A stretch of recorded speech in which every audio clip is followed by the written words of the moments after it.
Hello my dear students, कैसे हैं आप सभी लोग। I hope you are doing great. मैं अंकिता, आपकी English educator, and welcome to my channel.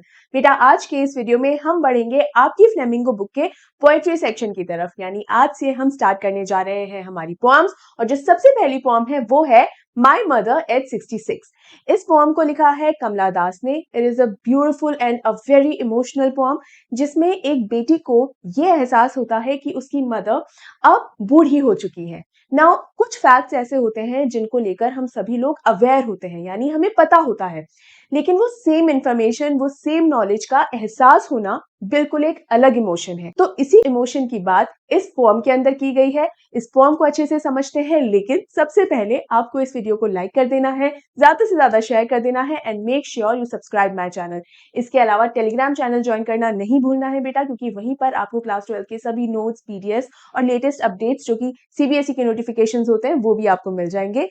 इस वीडियो के डिस्क्रिप्शन बॉक्स में आपको टेलीग्राम चैनल का लिंक भी मिल जाएगा। Make sure you join that. अब जल्दी से हम बढ़ते हैं इस पोएम की तरफ। ऑलराइट बच्चा, तो इस वीडियो में हम इस पोएम का सिर्फ एक्सप्लेनेशन नहीं देखेंगे, इनफैक्ट इस पोएम में यूज होने वाली सारी पोएटिक डिवाइसेस के बारे में भी समझेंगे। यहाँ पर मैं आपको एक छोटी सी बात बताना चाहती हूँ कि चाहे पोएम्स हो या कोई चैप्टर हो या कोई भी जॉनर आप पढ़ रहे हो, बहुत जरूरी है कि आप सिर्फ उसके ट्रांसलेटेड वर्जन को ना समझें। It is very important to understand the essence of that text, क्योंकि जब हम सिर्फ एक ट्रांसलेटेड वर्जन पढ़ते हैं तो हमें यूजुअली मैक्सिमम स्टूडेंट्स क्या करते हैं, अरे एक समराइज वर्जन हमें समझ में आ गया, हाँ ठीक है, अब एग्जाम में क्वेश्चन आएगा, हम उसको आंसर कर देंगे एंड दैट्स इट। लेकिन ये जो दैट्स इट वाला थॉट प्रोसेस होता है ना कहीं ये अपने आप को लिमिट कर देने वाली बात हो जाती है। जब हम सिर्फ ट्रांसलेटेड वर्जन तक कोई चीज समझते हैं, चाहे वो कुछ भी आप पढ़ रहे हो, तो कहीं ना कहीं आपने अपने सोचने के तरीके को, अपने ओपिनियंस को, अपने पर्सपेक्टिव को लिमिट कर दिया। और अपने आप को लिमिट कर देने का मतलब है अपनी अपॉर्चुनिटीज को लिमिट कर देना। तो कभी भी अपने आप को लिमिट मत कीजिए, हमेशा अपने आप को बियॉन्ड ले जाने की सोचिए। और वो सिर्फ तभी हो सकता है जब आप किसी भी टेक्स्ट को या जो भी बुक, जो भी सब्जेक्ट, जो भी चैप्टर पढ़ रहे हो, उसका सिर्फ ट्रांसलेटेड वर्जन ना समझकर उसका एसेंस समझें। और मैंने अपने हर चैप्टर को समझाते वक्त, चाहे पोएम हो, कोई चैप्टर या कुछ भी हो, उसे समझाते वक्त आपको वही एसेंस समझाने की कोशिश की है कि आपको ये समझ में आए कि अगर ये चैप्टर, ये पर्टिकुलर पोएम अगर आपके सिलेबस में है तो वो क्यों है। There has to be a reason, है ना। तो अपने आप को कभी भी लिमिट मत कीजिए, हमेशा क्वेश्चन पेपर के लिए सिर्फ अपने आप को प्रिपेयर मत कीजिए। हो सकता है अभी और इसी वक्त आपको उसके बेनिफिट्स ना महसूस हो, लेकिन लॉन्ग रन में आगे चल के आपको जरूर समझ में आएगा कि आज मैं जो आपसे कह रही हूँ वो आपके लिए कितना ज्यादा बेनिफिशियल है, हेल्पफुल है। ऑलराइट बच्चा, तो इसी नोट पर आगे बढ़ते हैं और देखते हैं कि इस पोएम को लिखा किसने है। तो बेटा, इस पोएम को लिखा है कमला दास ने, जो अपने समय की बहुत ही इन्फ्लुएंशियल और बोल्ड राइटर रही है।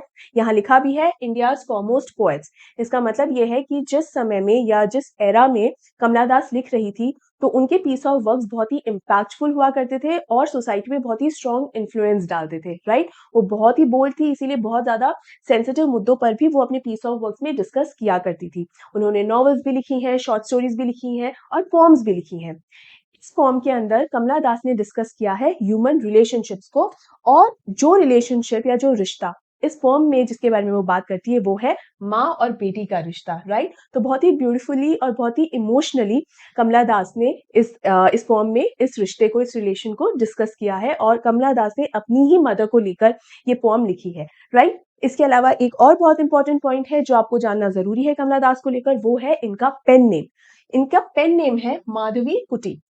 पेन नेम का मतलब होता है बेटा सूडोनेम या नकली नाम। ऐसे बहुत सारे राइटर्स हैं जो अपने रियल नेम से अपना काम पब्लिश नहीं करवाते हैं। इसका ये मतलब नहीं है कि उन्हें डर लगता है अपने नाम को सामने लाने में, या उनकी आइडेंटिटी रिवील हो जाएगी तो वो घबरा जाएंगे, ऐसा कुछ नहीं है। जबकि कमला दास, जो कि बहुत ही स्ट्रॉन्ग राइटर रही हैं, उन्हें तो बिल्कुल भी डर नहीं लगेगा। लेकिन बहुत सारे अलग अलग रीजंस होते हैं सूडोनेम के, पेन नेम के। वो ये है कि बहुत सारे लोग प्राइवेसी को पसंद करते हैं, वो सोशल या पब्लिक अटेंशन नहीं चाहते हैं ज्यादा, तो वो नहीं रिवील करना चाहते हैं कि जो वर्क पब्लिश हुआ है वो एक्चुअल में रियल राइटर कौन है। तो ये भी एक रीजन होता है। इसके अलावा पहले के समय में one of the strongest reasons was कि जो फीमेल राइटर्स हुआ करती थी, वो अपने नाम से पब्लिश करवाने के बजाय और एक मेल सूडोनिम से वो बुक्स या वो राइटिंग्स पब्लिश करवाती थी, क्योंकि उस समय की जो सोसाइटी हुआ करती थी वो फीमेल के वर्क्स को उतना सीरियसली नहीं रीड किया करती थी, ठीक है। और इस तरीके के बहुत सारे एग्जाम्पल्स भी हैं, जैसे Emily Bronte, Charlotte Bronte, Anne Bronte. इन्हें ब्रॉन्टे सिस्टर्स भी कहा जाता है। तो सिंस मेल सोसाइटी जो है, मेल डोमिनेंट सोसाइटी फीमेल्स की राइटिंग्स को उतना सीरियसली नहीं लिया करती थी, इसलिए भी सूडोनिम्स यूज किया जाता था। इसके अलावा बहुत लोग ऑफ कोर्स डर के मारे भी अपना नाम, अपनी आइडेंटिटी छुपाया करते थे। तो इस तरीके के बहुत सारे रीजन हुआ करते थे, और आज भी बहुत सारे रीजंस हैं। आज भी बहुत सारे राइटर्स ऐसे हैं जिनकी रियल आइडेंटिटी हमें पता नहीं है और उनकी बुक्स बेस्ट सेलर्स में आती हैं, राइट। तो बहुत सारे कारण होते हैं पेन नेम या सूडोनिम्स यूज करने के, ठीक है। अब बेटा आगे बढ़ते हैं और हम इस पोएम को लाइन बाय लाइन समझते हैं। देखिए यहाँ पर एक चीज और मैं बताती हूँ इस पोएम के बारे में। ये पूरी की पूरी पोएम आप देखेंगे ना, तो यहाँ पर आपको बहुत सारे पंक्चुएशन मार्क्स मिलेंगे, लेकिन कोई भी आपको फुल स्टॉप नहीं मिलेगा। इसका मतलब ये है कि पूरी की पूरी पोएम जो है वो एक सिंगल सेंटेंस में कही हुई पोएम है। नाउ इसका रेलेवेंस क्या होता है, इंपॉर्टेंस क्या होती है कि क्यों फुल स्टॉप नहीं लगाया भाई, क्यों एक ही सेंटेंस में पूरी पोएम लिख डाली है।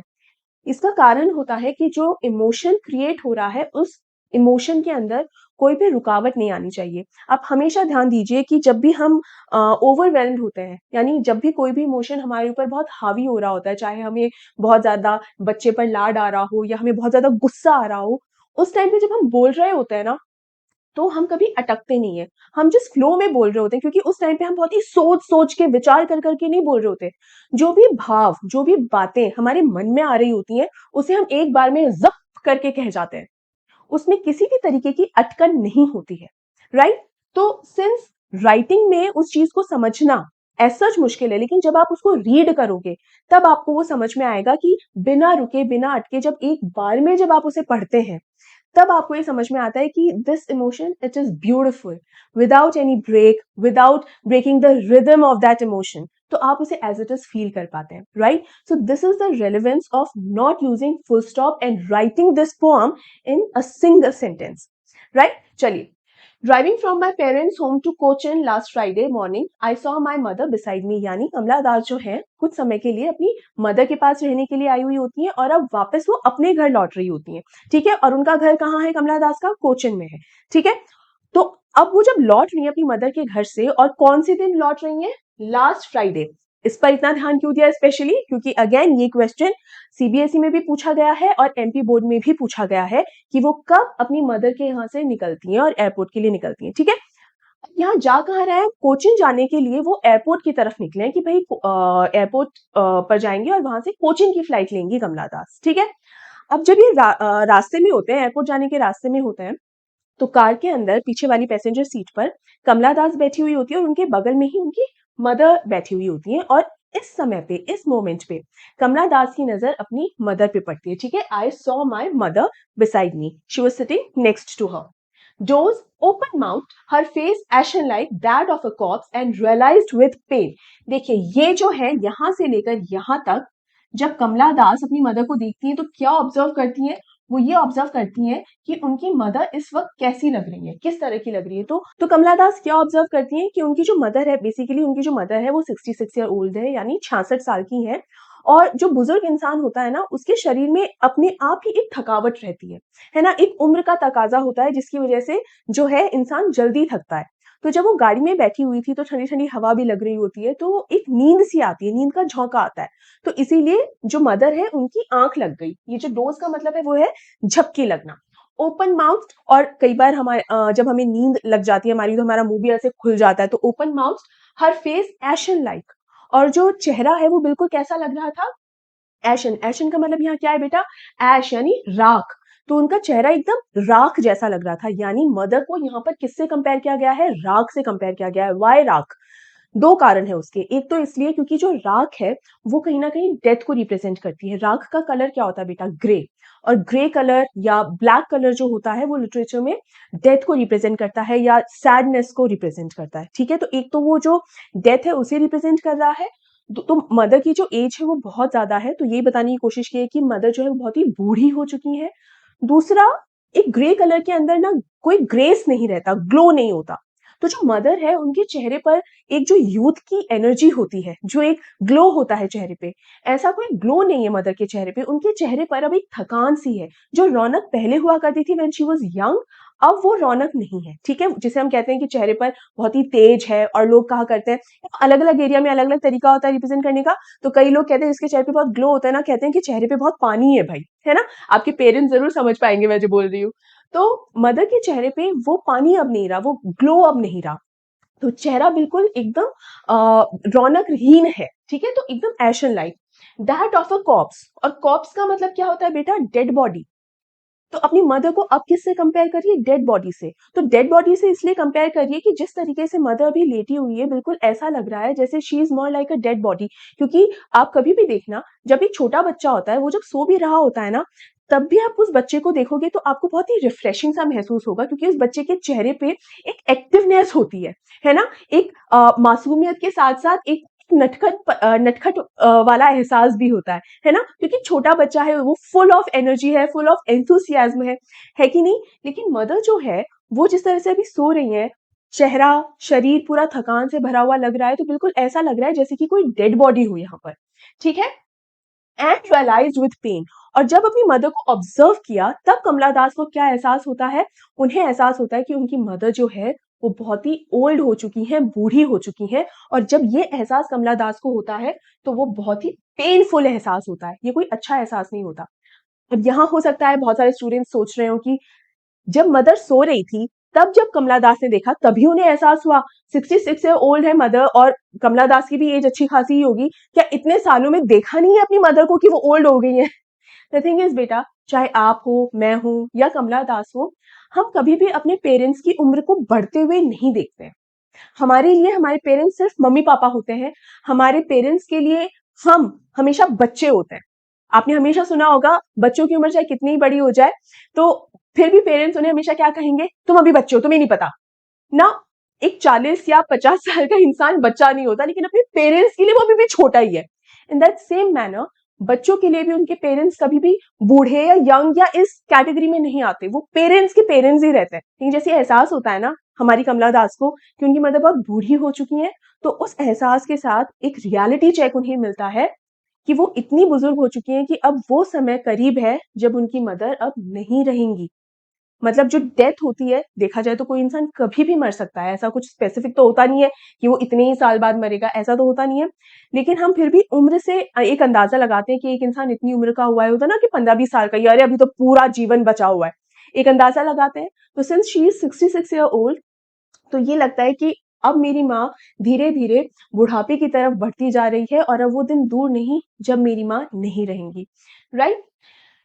That she was as old as she looked, but put that thought away and looked out at young trees sprinting, the merry children spilling out of their homes. But after the airport security check, standing a few yards. अब यहाँ क्या होता है?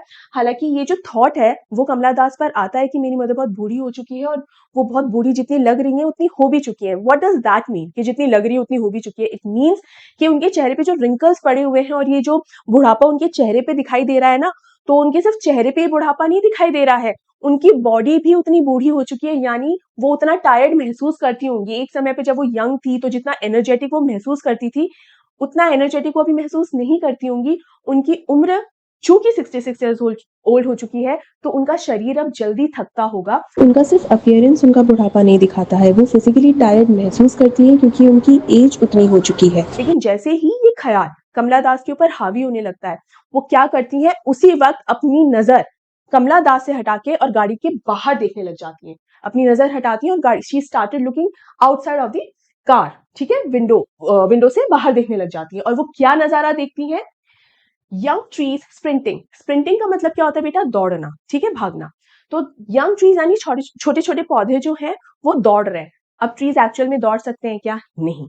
तो यहाँ पर basically कहने की बात यह है कि छोटे छोटे पौधे वो तो वही हैं, गाड़ी आगे चल रही है तो ऐसा लग रहा है जैसे ये पौधे दौड़ते हुए पीछे की तरफ जा रहे हो, ठीक है। यहाँ पर एक पोएटिक डिवाइस भी है, जो कि जब पोएटिक डिवाइसेस पढ़ेंगे वहां मैं आपको समझाऊंगी।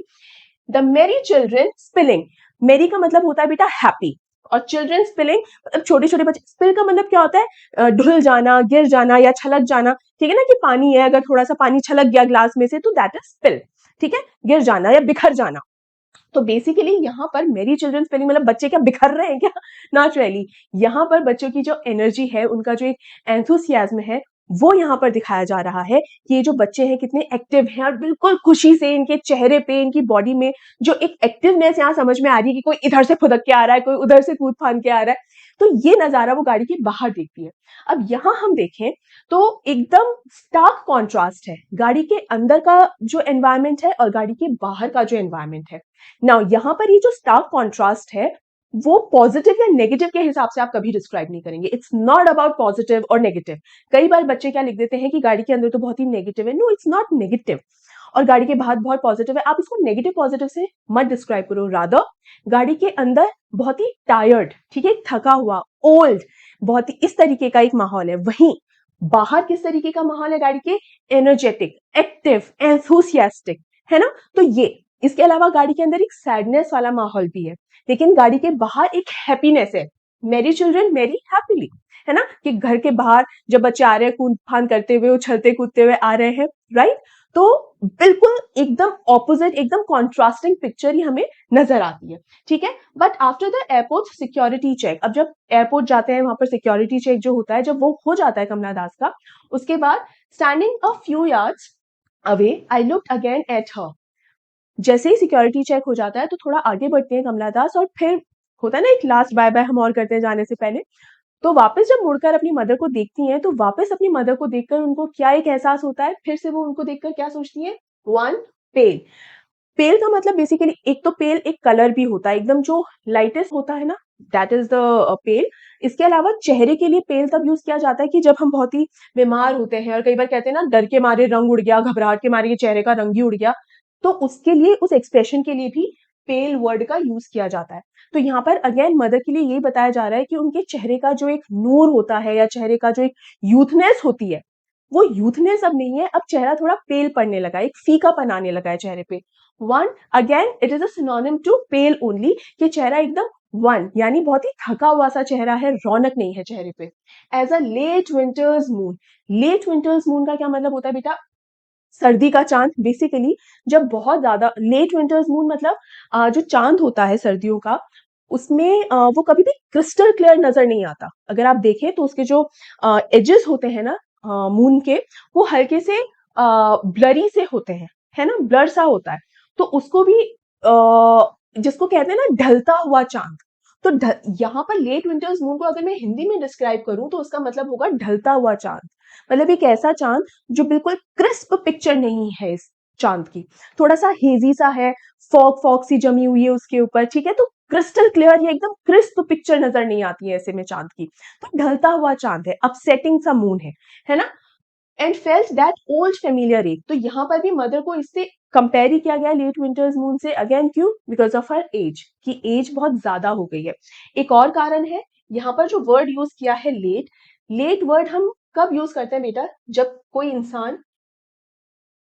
इंसान नहीं रहता है, तो उसके पहले, उसके नाम के पहले भी लेट शब्द का इस्तेमाल किया जाता है, राइट। तो इसलिए भी इस लेट वर्ड का इस्तेमाल यहाँ किया हुआ है। Again this word suggests death, right. And felt that old familiar एक, और यहाँ सिक्योरिटी चेक के बाद जब वापस वो अपनी मदर को मुड़कर देखती है, और मदर अगेन जब उनको एकदम थकी हुई सी और एकदम बुजुर्ग और बूढ़ी, और ये जब उन्हें एहसास होता है कि मदर बहुत ज्यादा बूढ़ी हो चुकी है और एक समय आएगा जब वो नहीं रहेंगी, ये जब ख्याल वापस से उन्हें स्ट्राइक करता है कमला दास को, तो उन्हें एक ओल्ड फेमिलियर एक महसूस होता है। एक का मतलब है पेन, दर्द, पीड़ा। तो ओल्ड फेमिलियर एक का क्या मतलब है? यानी कोई ऐसी पीड़ा जिससे वो ऑलरेडी फेमिलियर है, जिससे वो ऑलरेडी जानती हैं। ऐसी कौन सी पीड़ा है? वो पीड़ा है अपनी मदर से दूर हो जाने की, यानी सेपरेशन फ्रॉम मदर। नाउ इसका मतलब ये क्या वो पहले भी एक बार अपनी मदर से सेपरेट हो चुकी हैं? यहाँ पर ये बताने की कोशिश की हुई है बेटा कि जो बच्चा होता है ना, छोटा बच्चा, उसे अपनी मदर चाहिए होती है ना, उसे माँ चाहिए होती है, चाहे वो कहीं पर भी हो। क्योंकि माँ के पास होने पर ये एहसास एक होता है कि हम सेफ हैं। अब पूरी दुनिया चाहे हमारे पीछे पड़ जाए, कोई मेरा कुछ नहीं बिगाड़ सकता, मैं अपनी मम्मी के पास हूँ। तो मदर जो है ना, वो बिल्कुल उतनी ही स्ट्रांग हमें हमेशा लगती है, राइट। आपने कई बार अगर आप फंक्शंस में, इवेंट्स में जाते होगे, या एक होता है ना महिला संगीत, वहां जाते होगे, तो मदर अपना बढ़िया एंजॉय अगर कर रही होगी, बच्चा अपना एंजॉय कर रहा है, लेकिन जिस मोमेंट बच्चे को ये ख्याल आ जाता है ना, अरे मम्मा, मम्मा कहाँ है, मम्मा कहाँ है, इतनी देर भी बच्चा अकेले एंजॉय कर ही रहा था ना, लेकिन जैसे ही उसको ये थॉट स्ट्राइक करता है ना कि अरे मम्मा आसपास नहीं है, तो मम्मा बेचारी मम्मा मम्मा ऐसे करते रोते धोते वहां पसर जाएंगे। आई एम श्योर आपने कभी ना कभी किसी ना किसी शादी में, किसी ना किसी इवेंट में ये नजारा जरूर देखा होगा। तो वो उस बच्चे का टेंट्रम नहीं होता है, उसे वो मदर चाहिए, और ऐसे में वो मदर आती भी है उसके पास, चाहे वो खुद डांस करते हुए एंजॉय कर रही हो, या खाना खा रही हो, या वो कहीं पर कोई काम कर रही हो, कहीं भी होगी, लेकिन वो मदर आएगी और उस बच्चे को अपने पास लेकर उसको दुलार करेगी। बच्चे को मदद चाहिए होती है, क्योंकि बच्चे को दिमाग में ये रहता है कि मम्मी अगर आसपास नहीं है तो एज इफ कोई ये दुनिया पता नहीं क्या मेरा बिगाड़ डालेगी। तो मदर के पास होने का जो एहसास होता है ना, बहुत ही ब्यूटीफुल होता है। ठीक है, लेकिन यहाँ पर आज के समय जब वो ये सिक्योरिटी चेक पर है, जब ये एयरपोर्ट पर है, सॉरी इस एयरपोर्ट पर है, इस समय भी उन्हें एक सेपरेशन का ही एहसास हो रहा है। इसीलिए वो बचपन वाला जो एक डर होता है ना, माँ से बिछड़ जाने का, माँ से दूर हो जाने का, वो दूर हो जाने का डर एक बार फिर से कमला दास पर हावी हो रहा है ना। हम इतने जब बड़े हो जाते हैं तब भी क्या हमें अपनी माँ से बिछड़ने का ऐसा कोई डर होता है? नॉट रियली, क्योंकि बच्चे जो हैं वो out of city, out of state, even out of country भी जाते हैं, तो हाँ वो थोड़ी दिनों के लिए मिस जरूर करते हैं, but they can still go, they can still leave her mother behind. ये होता ही है। लेकिन स्टिल यहाँ पर कमला दास के ऊपर ये थॉट हावी हो जाता है। ऐसा क्यों? क्योंकि इस बार वाला जो सेपरेशन होगा वो टेम्पररी सेपरेशन नहीं होगा। बचपन में जो सेपरेशन होता है वो बच्चे को भी पता है कि भाई मम्मी इधर कहीं चली गई है लेकिन आ ही जाएगी, तो एक टेम्पररी सेपरेशन होता है। बट इस मोमेंट पे जब वो एयरपोर्ट पर है तब कमला दास को ये रियलाइज हो रहा है कि इस बार अगर मेरा मदर के साथ सेपरेशन हुआ तो वो एक परमानेंट सेपरेशन होगा, विच मीन्स डेथ। राइट, फिर से ये थॉट उन्हें यहाँ पर स्ट्राइक करता है। माई चाइल्डहुड फियर, ये बचपन का वही डर के बारे में हो रही है यहाँ पर जो मैंने आपको अभी भी बताया। But all I said was see you soon अम्मा।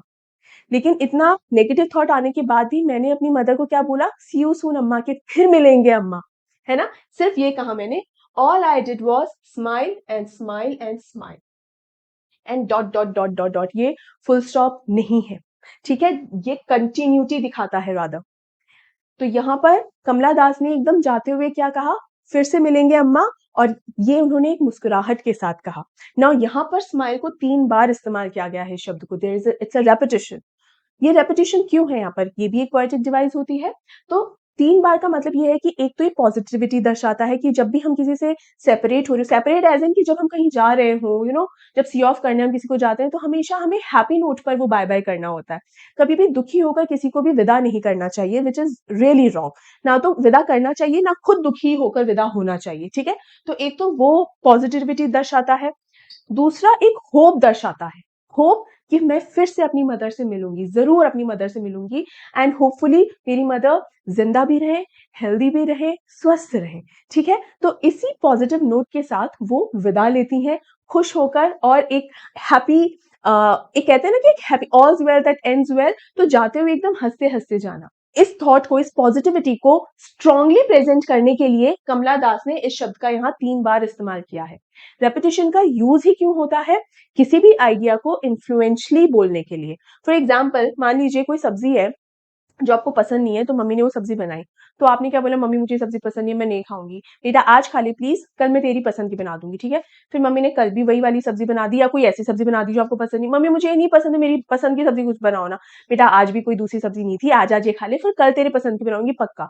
तीसरे दिन भी मम्मी ने कोई ऐसी सब्जी बनाई जो आपको पसंद नहीं है, तो आप क्या बोलते हो? नहीं खाऊंगी, नहीं खाऊंगी, नहीं खाऊंगी। तो अपनी उस बात को पूरा फोर्सफुली और इम्पैक्टफुली कहने के लिए आप उसको रिपीटेडली बोलते हो। ठीक है, इसीलिए रेपिटेशन का इस्तेमाल किया जाता है। ठीक है, तो बेटा यहाँ पर इस पॉइंट पे ये पूरी की पूरी पोएम पूरी कंप्लीट होती है। आई होप आपको अच्छे से समझ में आई होगी। एक चीज मैं यहाँ पर आपको और बताती हूँ, कमला दास के ऊपर 2 बार ये नेगेटिव थॉट हावी होता है उनकी मदर को लेकर। एक बार तो जब वो कार में बैठी होती है, और एक बार यहाँ पर जब वो एयरपोर्ट पर होती है। बट आप ध्यान दें, दोनों ही बार जब ये नेगेटिव थॉट उनके दिमाग में आता है, वो उस नेगेटिव थॉट को अपने ऊपर हावी नहीं होने देती। She didn't let this negative thought to overpower her, है ना। इनफैक्ट वो उसी वक्त अपना ध्यान वहां से हटा लेती हैं। जब कार में होती है तो अपना ध्यान कहाँ लगाती हैं? कार के बाहर, कि बच्चे हैं, छोटे छोटे पौधे हैं, यंग ट्रीज हैं, है ना, लाइफ, फुल ऑफ लाइफ, है ना, उस पर अपना ध्यान लगाती हैं। अगेन जब एयरपोर्ट पर होती हैं और वापस उनको ये डर सताता है अपनी मदर से बिछड़ जाने का, तब वापस से वो अपना ध्यान कहाँ लगाती हैं? इस उम्मीद पर, एक पॉजिटिव होप कि मैं फिर से जरूर अपनी मदर से मिलूंगी और वो बिल्कुल अच्छी भली और खुश होंगी। राइट, तो इससे हमें ये सीखने को मिलता है कि लाइफ में कितना भी कोई भी चैलेंजेस आ जाए, बहुत सारे दुख आते हैं, बहुत ज्यादा तकलीफें आती हैं, और इंसान दुखी भी होता है। मतलब अगर कोई ये कहे कि नहीं हम तो कभी दुखी नहीं होंगे चाहे कुछ भी प्रॉब्लम आ जाए, ऐसा नहीं होता। जब तकलीफें आती हैं, चैलेंजेस आती हैं, तो परेशान होना भी बनता है, हम दुखी भी होते हैं, दैट इज एब्सोल्युटली फाइन। लेकिन दुखी बने रहना गलत होता है। तो अपने आप को उस दुखी वाले जोन में अटकाए नहीं रहना चाहिए। अपना ध्यान वहां से हटाना बहुत ज्यादा जरूरी है, क्योंकि एक बार आप उस जोन में चले जाते हैं ना, उस सैड जोन में जब चले जाते हैं, तो फिर उससे निकलना बड़ा मुश्किल हो जाता है। तो इट्स बेटर कि आप अपने आप को उस जोन में जाने ही ना दें, बल्कि अपना ध्यान दूसरी चीजों पर लगाएं, प्रोडक्टिव चीजों पर लगाएं, कंस्ट्रक्टिव चीजों पर लगाएं। हमेशा पॉजिटिव बने रहना पॉसिबल नहीं है, हमेशा अच्छी अच्छी बातें और अच्छे अच्छे ख्याल दिमाग में लाना इट्स नॉट पॉसिबल, क्योंकि जीवन में उतार चढ़ाव आते रहते हैं। लेकिन कंस्ट्रक्टिव होना वो भी हमेशा इज पॉसिबल, हमेशा कंस्ट्रक्टिव होना पॉसिबल है, और आपको वही करना है। आपको अपना ध्यान हमेशा कंस्ट्रक्टिव चीजों पे लगाना है और उसी में ही अपने टाइम को भी इन्वेस्ट करना है। Never late this negative zone, this sadness over power you, चाहे कोई भी सिचुएशन आ जाए। राइट चलिए, यहाँ पर ये पोएम जो है वो हमारी कंप्लीट होती है। अब हम बढ़ते हैं हमारी पोएटिक डिवाइसेस पे, और सबसे पहली पोएटिक डिवाइस है एलिट्रेशन, जो कि मैंने 11th में भी कई बार आप लोगों को समझाई है। अगर आप लोग नए जुड़े हैं मेरे साथ तो मैं आपको बता देती हूँ। एलिट्रेशन बेसिकली होता है कि एक सेंटेंस हम समझें, एक सेंटेंस है और जैसे ये है हमारे सामने, और इस सेंटेंस के हर वर्ड का पहला लेटर हमें देखना है, सिर्फ पहला लेटर, और उस पहले लेटर का क्या साउंड है हमें वो समझना है। Let me tell you, alliteration is a sound based poetic device. ठीक है, लेटर बेस्ड नहीं है कि लेटर अगर सेम हो गया तो हो जाएगी, नहीं, साउंड बेस्ड है। ठीक है, तो एक सेंटेंस के जितने भी वर्ड्स हैं, हर वर्ड का पहला लेटर देखेंगे और उस लेटर का साउंड देखेंगे, और उस सेम सेंटेंस में आसपास के शब्दों का अगर पहले लेटर का साउंड अगर सेम आ रहा है, then it will be an alliteration. कैसे, देखिए, but all I said was see you soon Amma, तो स साउंड जो है वो रिपीट हो रहा है, सेड में, सी में और सून में स साउंड आ रहा है। अब सा से सी सू साई क्या हो उससे फर्क नहीं पड़ता, मतलब किसी भी तरह से आ रहा हो, स साउंड आ रहा होगा। ठीक, सो दिस इज एन एलिट्रेशन। और ये देखो आसपास ही है ये वर्ड्स, ऐसा तो नहीं है ना कि एक पहला शब्द है और एक आखिरी शब्द है, ऐसा तो नहीं है, तो आसपास ही होने चाहिए। राइट, साउंड बेस्ड क्यों है, क्योंकि अगर मैं एक सेंटेंस है जिसके अंदर होम आ रहा है और ऑनर आ रहा है, ठीक है, तो ये ऑनर है और ये होम है, तो क्या यहां पर भी एलिट्रेशन आएगा? नहीं, क्योंकि यहां पर एज का साउंड है ह और यहां पर एज का साउंड है ओ। ठीक है ना, तो अलग अलग साउंड है ये, तो कभी भी सेम लेटर आ जाने पे उसे कंसिडर नहीं करना है। ठीक है, तो ये हो गया एलिट्रेशन। फिर आता है एसोनेंस। एलिट्रेशन, एसोनेंस, कॉन्सोनेंस ये ऑलमोस्ट सेम ही होता है। जो एकमात्र डिफरेंस होता है वो ये है, एलिट्रेशन में हम सिर्फ शब्द के पहले लेटर के साउंड को ही कंसिडर करते हैं। एसोनेंस और कॉन्सोनेंस में शब्द के किसी भी लेटर का साउंड हमें देखना होता है, सिर्फ फर्स्ट लेटर का ही साउंड होगा ऐसा कुछ नहीं है।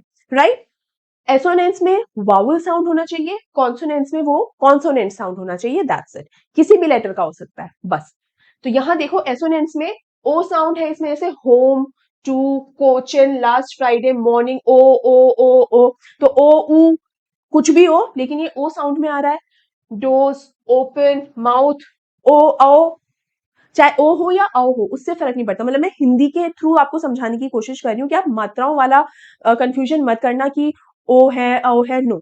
ठीक है, her face ashen like that of a corpse, ओ है, सो ये क्या हो गया, यहाँ पर एसोनेंस हो गया, और ओ एक वोवल वावल साउंड ही है। राइट, अब कॉन्सोनेंस में देखते हैं।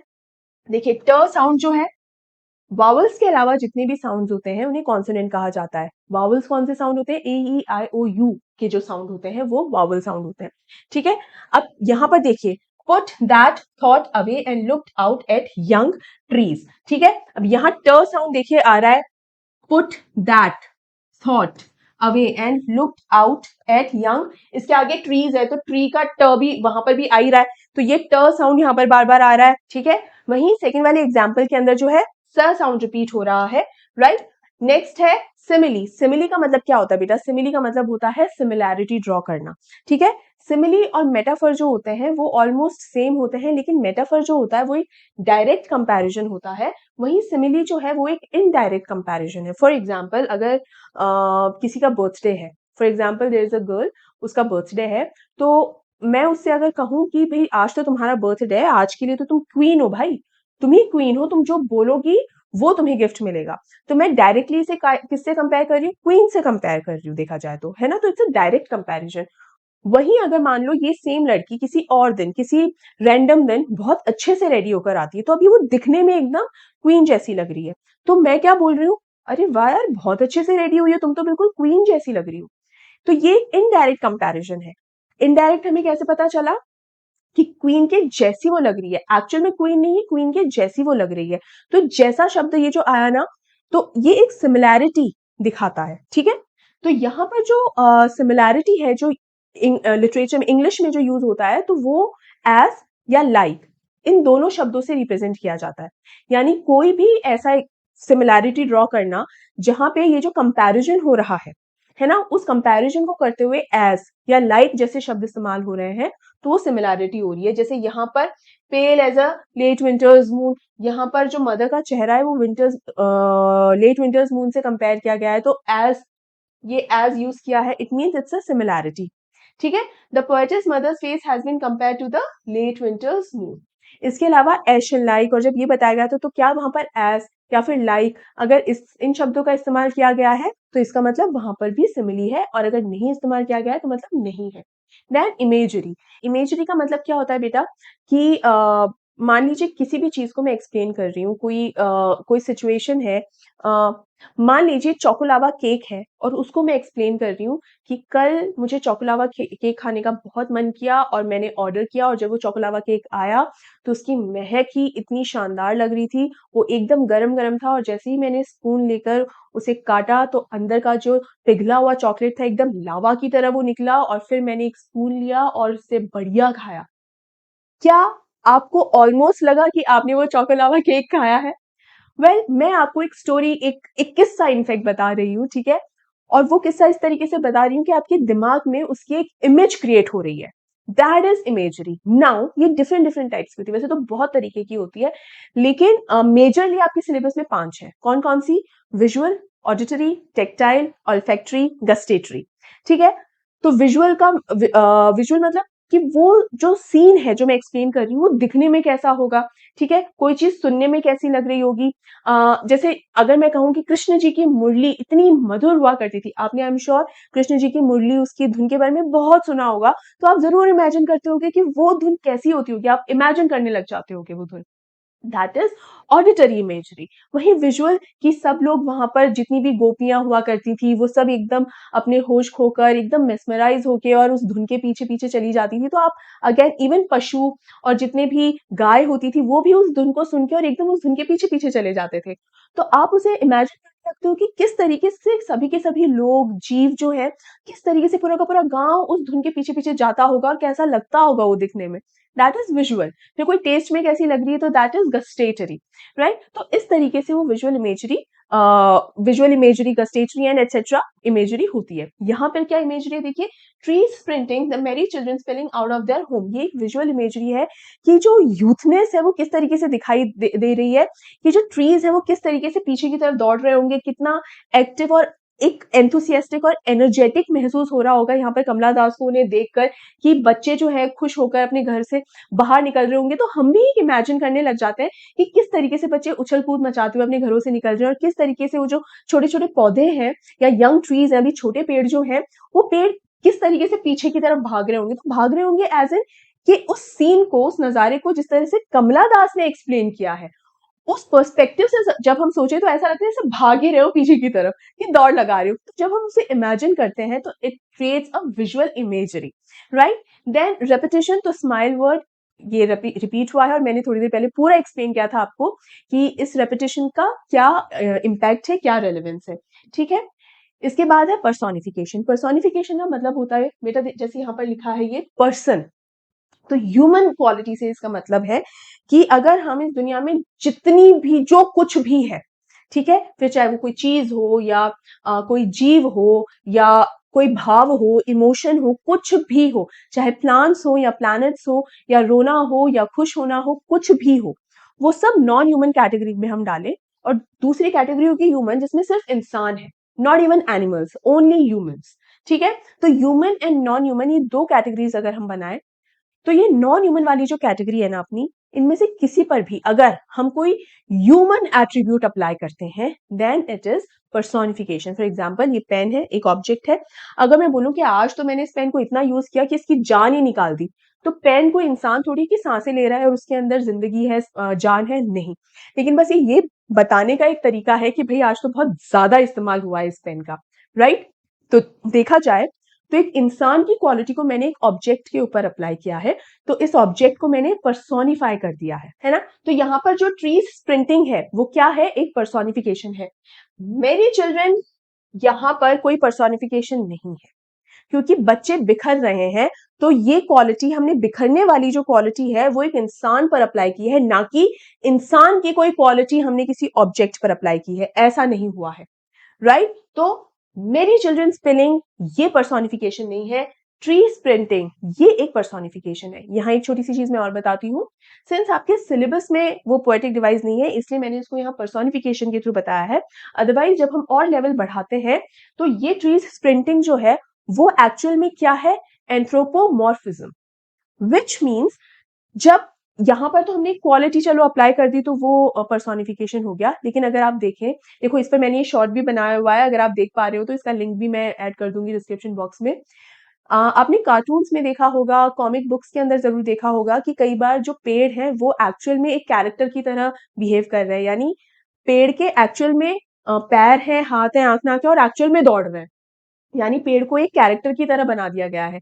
अगेन कार्टून्स में, कॉमिक बुक्स में इस तरीके का ज्यादा इस्तेमाल होता है, रियल लाइफ में तो ऐसा नहीं होता ना। तो उसे एंथ्रोपोमॉर्फिज्म कहते हैं, ये भी एक पोएटिक डिवाइस है। और ये ट्री स्प्रिंटिंग, ये जो एक्चुअल में पोएटिक डिवाइसेस पे अप्लाई होती है वो यही होती है, एंथ्रोपोमॉर्फिज्म। बट सिंस वो आपके सिलेबस में नहीं है तो हम इसे बिल्कुल पर्सोनिफिकेशन मान सकते हैं और मानते ही हैं, ठीक है। चलिए नेक्स्ट इज, आई होप ये अच्छे से समझ में आ गया होगा। Next is symbolism. Winters moon is a symbol of decay. What does it symbolizes? Symbol क्या होता है बेटा? प्रतीक। तो विंटर्स मून किस चीज का प्रतीक है? डिके का प्रतीक है, ऐसा ना। सिंबल और मेटाफर में क्या डिफरेंस होता है मैं आपको यहाँ बता देती हूँ। मेटाफर जैसे मैंने बताया एक डायरेक्ट कंपैरिजन होता है, लेकिन सिंबल जो होता है ना, सिंबलिज्म, सिंबलिज्म कंपैरिजन नहीं होता बल्कि एक चीज का प्रतीक होता है। फॉर एग्जाम्पल अगर मैं व्हाइट फ्लैग के बारे में कहूँ, सफेद झंडा, तो सफेद झंडा किस चीज का प्रतीक है? शांति का प्रतीक है। लेकिन ऐसा तो नहीं है ना कि भारत देश में तो व्हाइट फ्लैग शांति का प्रतीक है और देश के किसी दुनिया के किसी और देश के अंदर व्हाइट झंडे का मतलब है कि अच्छा आक्रमण ऐसा तो नहीं है ना। यानी हर जगह इसका मतलब, या व्हाइट फ्लैग का मतलब क्या है? शांति, राइट। तो कुछ सिंबल्स तो ऐसे होते हैं जो पूरी दुनिया के अंदर सेम मीनिंग ही देते हैं, ठीक है। कुछ मतलब मैक्सिमम सिंबल्स ऐसे ही होते हैं। फॉर एग्जाम्पल डेंजर का एक सिंबल होता है, कौन सा होता है? एक स्कल बना होता है और नीचे से इस तरीके से जो बोन्स होती है, इट मीन्स व्हाट? डेंजर। तो ये वो सिंबल्स हैं जिनका पूरी दुनिया में एक ही मतलब है, राइट। इसके अलावा कई बार पोएट्स जो होते हैं वो कुछ चीजों का प्रतीक बनाने की कोशिश करते हैं, ठीक है, और वो हमें समझ में आ जाता है, अच्छा ये शब्द ये सिंबलाइज कर रहा है ना। तो इस पोम के अंदर इस तरीके का कोई सिंबल नहीं है जो सिर्फ कमला दास ने क्रिएट करने की कोशिश की हो। इनफैक्ट विंटर्स मून दुनिया के हर कोने में इसका अर्थ डिके ही है। So it symbolizes what? Decay. जैसा मैंने आपको एक्सप्लेन करते हुए भी बताया था, लिटरल मीनिंग भी जो होता है विंटर्स मून का, इट मीन्स ढलता हुआ चांद, ठीक है, कि उसकी रौनक जाते हुए, कि रौनक जा रही है तो भाई ढलता हुआ चांद है, ठीक है। तो बेटा यहाँ इस सिंबलिज्म पर आपकी सारी की सारी जो पोएटिक डिवाइसेस हैं वो कंप्लीट होती है। पोएटिक डिवाइसेस का मैं आपको एक और चीज बता देती हूँ, मैंने यहाँ पर 7-8 पोएटिक डिवाइसेस बताई होंगी। मैंने आपको बहुत सारी पोएटिक डिवाइसेस सिखाई हैं, और जो मैंने नहीं भी सिखाई हैं अगर आपको आती हैं, अगर आप लॉजिकल रीजन की हेल्प से कोई और पोएटिक डिवाइस भी कहीं पर अप्लाई कर सको इस फॉर्म में, तो वो भी बिल्कुल सही है। ऐसा नहीं कि मैंने ये 7-8 सिखाती तो उसके अलावा कोई हो नहीं सकती, बिल्कुल हो सकती है। अगर आपको इस फॉर्म में कहीं भी एंजैम्पमेंट नजर आए, आप बिल्कुल उसे देखिए। एंजैम्पमेंट मैंने अपने प्रीवियस वीडियोस में आपको बहुत अच्छे से समझाया है। अगर आपको कहीं मेटाफर समझ में आए तो आप बिल्कुल वो भी अप्लाई कर सकते हैं। द ओनली थिंग इज आपको उस चीज को लॉजिकली एक्सप्लेन बस करना होगा। मैंने यहाँ पर ये सिंबलिज्म दिखाया है, मैंने आपको ये एक्सप्लेन किया है, गलत एक्सप्लेन नहीं किया। पर्सोनिफिकेशन बताया है, पूरा रीजन आपको बताया है, इसलिए तो अगर आप मेटाफर बताना चाहते हैं, you have to explain the reason, you have to give a logical reason, right, understood. तो बेटा इसी नोट पे हमारी ये पोएम जो है पूरी तरीके से कंप्लीट होती है। अगले वीडियो में मैं इसके एनसीईआरटी सॉल्यूशंस लेकर आऊंगी। ये पोएम आपको कैसी लगी, एक्सप्लेनेशन आपको कैसा लगा? आई नो इस पोएम को बहुत बहुत क्विकली खत्म किया जा सकता था क्योंकि बहुत सिंपल और इजी पोएम है, बट सिंपल और इजी फॉर्म होने का ये मतलब बिल्कुल नहीं है कि इंपॉर्टेंट नहीं है। इस फॉर्म की मेरे लिए तो बहुत ज्यादा इंपॉर्टेंस है। हाँ, आपके सीबीएसई सिलेबस के हिसाब से भी बहुत ज्यादा इंपॉर्टेंस है, because it is one of the most important forms, ठीक है, इन योर सिलेबस। तो उस हिसाब से भी इंपॉर्टेंट है, और इसके अलावा इसकी जो एक सिग्निफिकेंस है हम सब लोगों की लाइफ में, वो भी बहुत ज़्यादा है। तो वो इमोशंस कई बार मेरे पे भी शायद बहुत ज़्यादा हावी हो जाते हैं, तो मैं आपको हर डिटेल समझाने की कोशिश करती हूँ। होपफुली आपको पसंद आया होगा। कमेंट करके मुझे ज़रूर बताइएगा कि वीडियो एक्सप्लेनेशन आपको कैसा लगा। आपको पता है, मुझे आपके कमेंट्स का हमेशा इंतज़ार रहता है। इसके अलावा इस वीडियो को लाइक करना मत भूलिए, ज़्यादा से ज़्यादा शेयर कीजिए बेटा, जितना शेयर करेंगे, उतना ये वीडियो बच्चों तक पहुँच पाएगा और उनकी हेल्प हो सकेगी। और इसके अलावा मेरे चैनल को भी ज़रूर से ज़रूर पॉज़िटिवली सब्सक्राइब कीजिए and make sure you join my Telegram channel, जिसका लिंक आपको इस वीडियो के डिस्क्रिप्शन बॉक्स में मिल जाएगा। इस टेलीग्राम चैनल पे आपको सभी के सभी नोट्स और पीडीएफ्स मिल जाते हैं और आपको क्लास 12 से रिलेटेड जितनी भी सीबीएसई अपडेट्स हैं वो भी टाइम टू टाइम मिलती रहती हैं। So make sure you join that. हम मिलते हैं अगले वीडियो में बहुत ही जल्द। तब तक अपना ध्यान रखिए। Take care and good bye.